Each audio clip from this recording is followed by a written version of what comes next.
وما خلقت الجن والانس الا ليعبدون۔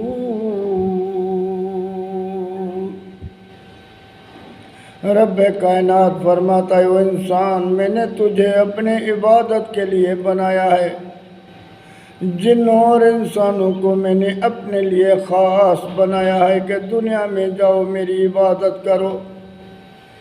پوری دنیا میں نے انسان تیرے لیے بنائی ہے اور تجھ کو میں نے اپنے لیے بنایا ہے کہ میری عبادت میں پاس ہو کر میرے پاس آ جا۔ تو بھائی، جب ہم عبادت کے لیے بنائے گئے ہیں تو عبادت ہے کیا؟ کس کو عبادت کہتے ہیں؟ کائنات میں جتنے بھی رسول آئے یہی پیغام دیا، وَمَا أَرْسَلْنَا مِن قَبْلِكَ مِن رَّسُولٍ إِلَّا نُوحِي إِلَيْهِ أَنَّهُ لَا إِلَٰهَ إِلَّا أَنَا فَاعْبُدُونِ۔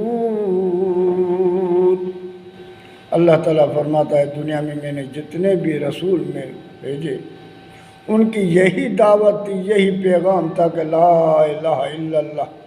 جب لا الہ الا اللہ پر آ جائے فَاعْبُدُونِ، پھر ہے میری عبادت۔ تو اللہ تعالیٰ اس دنیا میں جتنے بھی رسول بھیجے ہیں ساروں کا ایک ہی مقصد کا تھا کہ اللہ کی عبادت کرنا،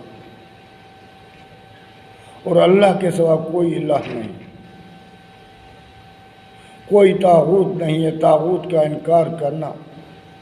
وَمَن يَكْفُرْ بِالطَّاغُوتِ، پھر جس نے طاغوت کا انکار کیا، وَيُؤْمِن بِاللَّهِ، اور اللہ پر ایمان لے کر آیا،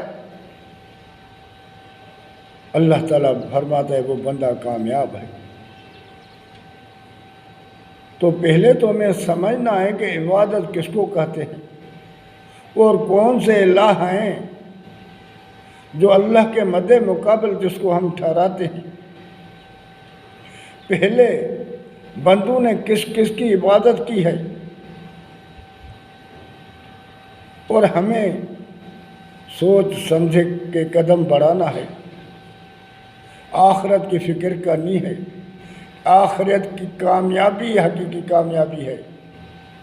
دنیا کی زندگی تو چند گھڑی ہے، چند لمحہ، آیا اور گیا۔ فلانا آیا تھا، بس صرف یہ تھا بس، اور اس کے سوا کچھ یاد نہیں ہے، کل تھا آج نہیں۔ دنیا جھوٹی ہے۔ اللہ کے رسول صلی اللہ علیہ وسلم نے فرمایا، جس نے دنیا کو لے لیا اس کو آخرت نہیں ملے گی، اور جس نے آخرت کو لیا اس کو دنیا نہیں ملے گی۔ تو میرے بھائی، اللہ کے محبوب پر یقین کریں، اور اللہ پر یقین کر کے دین کا علم حاصل کریں۔ تھوڑا سا علم ہو، اللہ بابت، اللہ کے محبوب بابت علم ہو۔ دنیا میں کتنے ہم ہوشیار ہیں، کتنے ہوشیار ہیں، اللہ کے لیے ہم کیا کر رہے ہیں کبھی سوچا ہے؟ اللہ کے محبوب سے ہماری کتنی محبت ہے کبھی سوچا ہے؟ اللہ کا محبوب کیا فرماتا ہے؟ والذی نفسی بیدہ لا یؤمن احدکم حتی اکون احب الیہ من والدہ وولدہ والناس اجمعین۔ مجھے قسم ہے اس ذات جس کے ہاتھ میں محمد صلی اللہ علیہ وسلم کی جان ہے، تم مومن نہیں بن پاؤ گے جب تک ماں باپ اولاد پوری دنیا سے زیادہ تم اللہ کے رسول سے محبت نہیں کرو گے۔ اور اللہ کے رسول نے فرمایا، میری محبت جو ہے نا، اللہ کی محبت اللہ کے لیے ہے۔ فرمایا، من احب للہ وابغض للہ، جس نے محبت اللہ کے لیے کی اور نفرت بھی اللہ کے لیے، اس نے اپنے ایمان کو مکمل کیا۔ تو ہمیں یہ ہمارے اوپر فرض ہے کہ ہم اللہ سے حقیقی محبت کریں اور اس کے رسول سے حقیقی محبت کریں اور اس کے لیے کوشش کریں۔